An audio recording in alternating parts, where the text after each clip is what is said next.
बिहार विधानसभा में फिर से हंगामा हुआ है और माले विधायक अमरजीत कुशवाहा ने आरक्षण बढ़ाने वाले विधेयक को 9वीं अनुसूची में डालने का प्रस्ताव केंद्र को भेजने की मांग की है, जिस पर मंत्री विजय चौधरी ने कहा कि प्रस्ताव केंद्र को भेज दिया गया है। हालांकि विपक्षी विधायक मामले पर वोटिंग की मांग कर रहे थे और विधायकों ने अपना प्रस्ताव वापस नहीं लिया। स्पीकर ने ध्वनिमत से प्रस्ताव को खारिज कर दिया है और इसके बाद विपक्षी विधायक हंगामा करते हुए वेल में पहुंच गए। विपक्ष के विधायकों ने सदन में प्रोसीडिंग की पर्चियां फाड़कर उड़ा दी और इसके बाद सदन में वॉकआउट कर गए।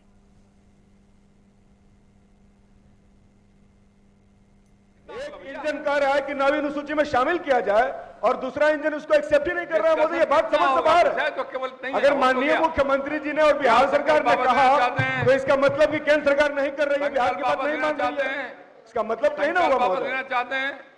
महोदय क्यों वापस लें? ये बिहार की क्या होगा भाई?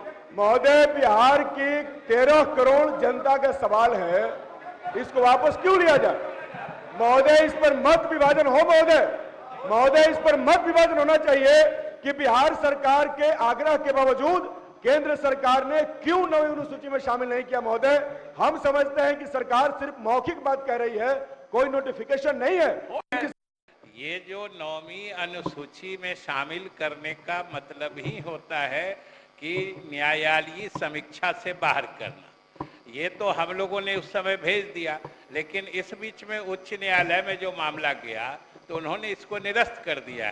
लेकिन सरकार बड़ी ही मुस्तैदी से तत्क्षण इसको उच्चतम न्यायालय में हम लोगों ने इसको चुनौती दी है और हम उम्मीद करते हैं कि ये कानून बहाल रहेगा, क्योंकि बिहार सरकार ने मुख्यमंत्री के नेतृत्व में गरीबों के हित में फैसला किया है। इसलिए हम लोग उम्मीद में बैठे हैं, आ जाता है फिर इसको शामिल कराने का अनुरोध किया जाएगा। तो फिर कौन सी कानूनी बाध्यता है महोदय? हम ये मानते हैं, संकल्प मैं चाहता हूं कि वोटिंग हो और प्रस्ताव भेजा जाए। महोदय वोटिंग हो और बिहार विधानसभा से प्रस्ताव भेजा जाए। महोदय विधानसभा प्रस्ताव भेजे। महोदय ना कहें विपक्ष में बहुमत है, ये तो नहीं हुआ महोदय, ये महोदय क्या हुआ?